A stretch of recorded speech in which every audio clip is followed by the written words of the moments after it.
Legislative Resolution Number 1963 by Senators Kaminsky and Flanagan, mourning the death of Steven McDonald, heroic police officer who championed forgiveness. Whereas, it is the custom of this legislative body to acknowledge the accomplishments of individuals of remarkable integrity and character whose life inspired and enriched the lives of their family and friends.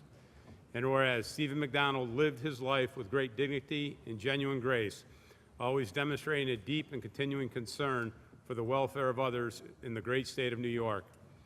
And whereas Steven McDonald of Malvern, New York, died on Tuesday, January 10, 2017, at the age of 59. And whereas within every community of the state of New York, there are certain individuals who, by virtue of their commitment and dedication, command the respect and admiration of their community and their exemplary contributions and services on behalf of others. And whereas a native of Queens Village, New York, Steven McDonald was born on March 1, 1957, to David and Anita McDonald. He and his 7 siblings grew up in Rockville Center on Long Island. And whereas Steven McDonald proudly served his country as a medical corpsman in the United States Navy, after his discharge, he followed in both his father and grandfather's footsteps and joined the New York City Police Department. And whereas on July 12, 1986, Officer Steven McDonald and his partner were on patrol when they stopped 3 young boys at the northern end of Central Park. Seconds after he began speaking, one of them, only 15 years old, shot him 3 times, leaving him paralyzed from the neck down. And whereas Officer Steven McDonald, with a simple 3-word statement in the aftermath of this tragedy, became a symbol of his Christian faith by stating, "I forgive him."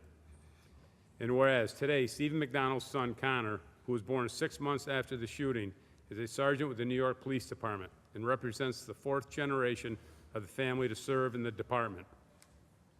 And whereas this tragic shooting gained a great deal of publicity due to the extent of Officer Steven McDonald's injuries, the young age of the gunman, and the heartlessness of the act.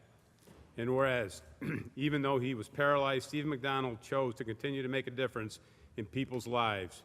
Many times he appeared at roll calls and offered support and empathy for his fellow wounded officers. And whereas, in the summer of 1988, Steven McDonald sent stamps and a box of stationery to the shooter in prison, along with a note saying, "Let's carry on a dialogue." He later met with the boy's mother and also attended services at a Baptist church in Harlem with the boy's grandmother.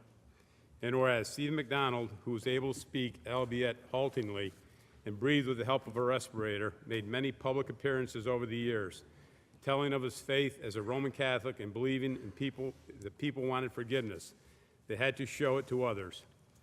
And whereas never letting his paralysis stop him from living a happy and fulfilled life, Steven McDonald appeared at numerous events to speak of the joys of his life in support of others who have courageously overcome their disabilities. And whereas Steven McDonald told of his struggle to cope in a book titled The Steven McDonald Story, written by his wife and writer E.J. Kahn III, citing the support he received from fellow police officers, as well as the religious business communities, Steven wrote, "There's more love in this city than there are street corners."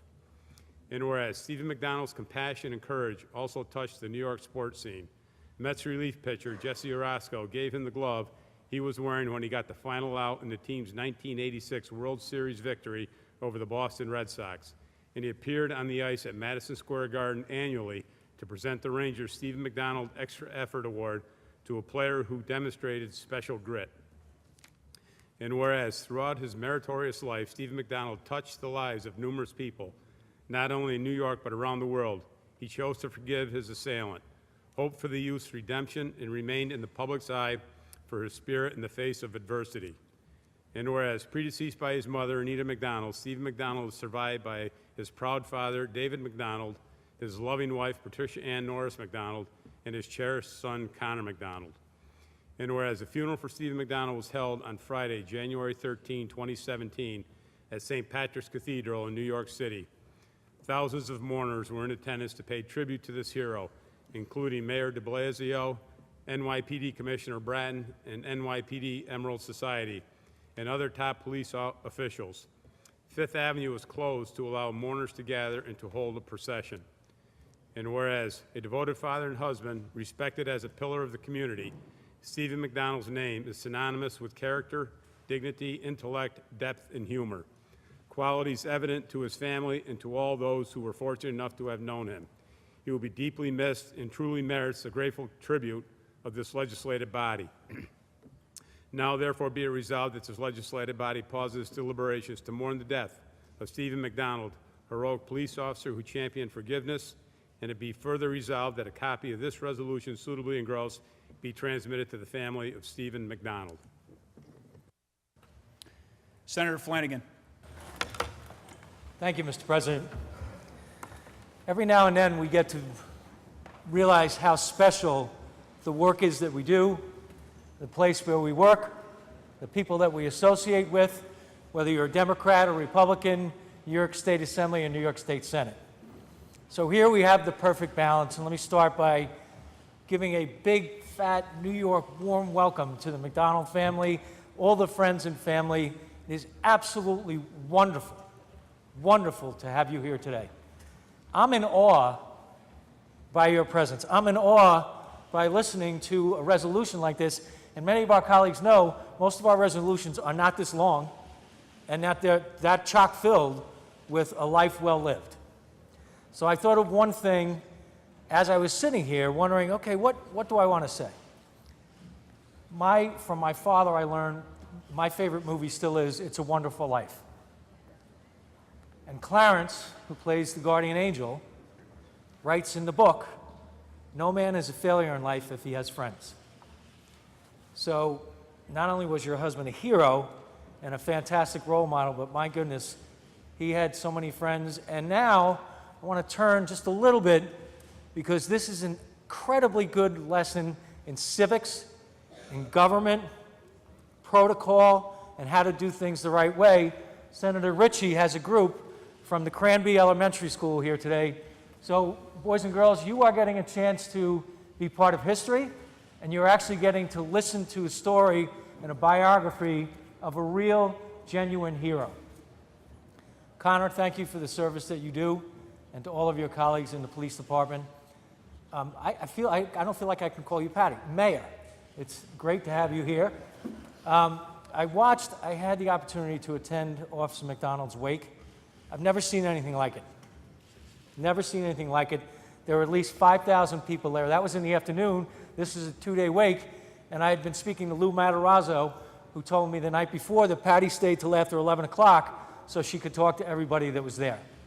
But it was also a really good reminder because of what's written in here, where Officer McDonald said there's more love in this city than there are street corners. I've always been impressed by and respect how the New York City Police Department is family.